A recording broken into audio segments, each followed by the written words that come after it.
पश्चिम बंगाल के नादिया जिले में प्रधानमंत्री नरेंद्र मोदी का हेलीकॉप्टर 2 बार चक्कर लगाने के बाद भी लैंड नहीं कर पाया।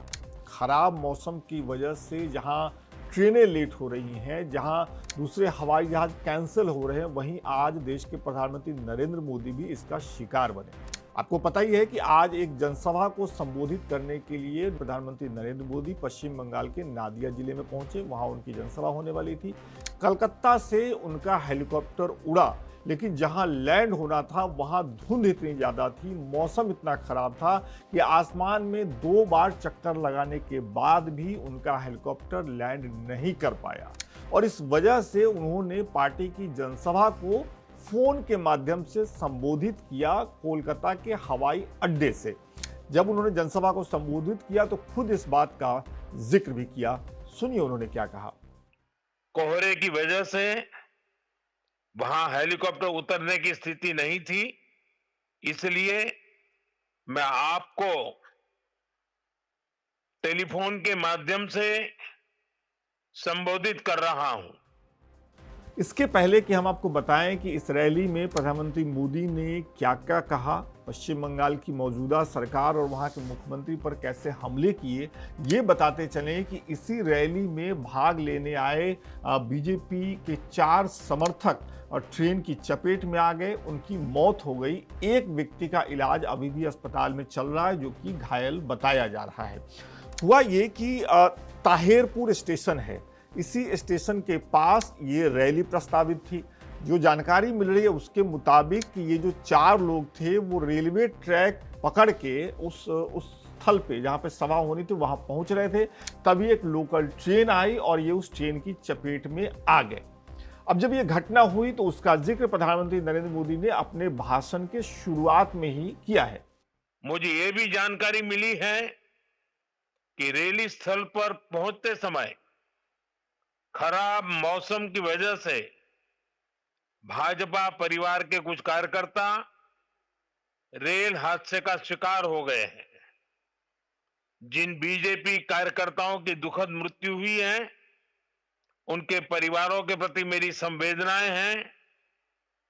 जो लोग इस हादसे में घायल हुए हैं, मैं उनके जल्द स्वस्थ होने की कामना करता हूं।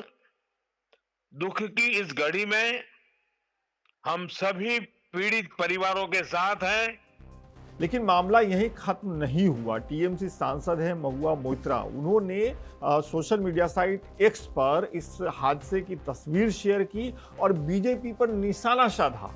बीजेपी पर निशाना साधते हुए महुआ मोइत्रा ने कहा कि बीजेपी सिर्फ राजनीति करना जानती है। उनके समर्थकों की मौत हो गई, वो हादसे के शिकार हो गए, फिर भी चुनावी रैली हुई। आप उनका ये जो पोस्ट है वो अपने स्क्रीन पर देख रहे हैं। बीजेपी कैसे बाज आती? तो बीजेपी ने महुआ मोइत्रा को काउंटर किया। उन्होंने महुआ मोइत्रा को कहा कि आप वह ऐसे हादसों पर राजनीति करती हैं, ये एक दुखद हादसा है और आप हमें बदनाम करने की कोशिश कर रही हैं। आप बीजेपी का जो पोस्ट है वो भी देख रहे हैं। अब रैली में क्या क्या हुआ ये आपको बताते हैं। आज जो यात्रा थी प्रधानमंत्री नरेंद्र मोदी को, वो 2 हिस्सों में थी। एक जिसमें उन्होंने कई प्रोजेक्ट जो थे उसके शिलान्यास किए, उद्घाटन किए, और दूसरे हिस्से में उन्होंने रैली की। इस रैली में बिहार में जो पार्टी को जीत मिली है उसको जोड़ते हुए उन्होंने ये कहा कि अब पश्चिम बंगाल में भी पार्टी को सत्ता में आने से कोई नहीं रोक सकता है। आपको पता ही है कि जल्द ही पश्चिम बंगाल में विधानसभा के चुनाव होने हैं। 294 सीटों पर विधानसभा के चुनाव होंगे, वोट डाले जाएंगे। इस चुनाव के लिए तैयारी अभी से शुरू हो गई है। टीएमसी ने पश्चिम बंगाल में जहां अपनी तैयारियां शुरू कर दी हैं, वहीं भारतीय जनता पार्टी की तरफ से भी संकेत मिल रहे हैं कि पार्टी इस बार पूरी मुस्तैदी से इस चुनाव के लिए तैयार है। देश के गृह मंत्री अमित शाह के दौरे होने वाले हैं। आपने देखा, हमने आपको बताया कि देश के प्रधानमंत्री नरेंद्र मोदी का दौरा आज ही हुआ है, जिसमें उन्होंने कुछ प्रोजेक्ट के शिलान्यास किए, उद्घाटन किए और साथ ही जो जनसभा की है उसमें जब उस जनसभा में जिसमें उनके समर्थक भी उसी जनसभा में भाग लेते आ रहे थे और एक हादसे का शिकार हो गए, उसके बाद भी वो जनसभा हुई और जब जनसभा में उन्होंने मौजूदा पश्चिम बंगाल की सरकार को घेरा है। तो अब बिहार विधानसभा चुनाव के बाद जिस एक चुनाव का बहुत ही बेसब्री से इंतजार है और जिस एक चुनाव से सिर्फ पश्चिम बंगाल का नहीं पूरे देश का पारा बढ़ सकता है, राजनीतिक पारा बढ़ सकता है, वो है पश्चिम बंगाल का चुनाव, जिसकी तैयारियां पक्ष विपक्ष दोनों ने शुरू कर दी है। भारतीय जनता पार्टी पर निशाना ये साधा जा रहा है। भारतीय जनता पार्टी की सोशल मीडिया पे थोड़ी बहुत आलोचना जो हो रही है वो इसलिए हो रही है कि पार्टी के समर्थकों को ट्रेन की चपेट में आना पड़ा, उसके बाद भी ये रैली हुई। लेकिन भारतीय जनता पार्टी का ये तरीका है, वो चुनाव लड़ती है और चुनाव में वो इसी तरीके से आगे बढ़ते हैं। तो ये जो खबर है प्रधानमंत्री नरेंद्र मोदी का दौरा, ट्रेन का हादसा, उस पर टीएमसी का जो कहना है, उस पर बीजेपी की जो सफाई है, इस पे आपकी क्या राय है वो कमेंट बॉक्स में आने दीजिए और देश दुनिया की बाकी खबरों के लिए भी लोकमत हिंदी के साथ ही जुड़े रहिए।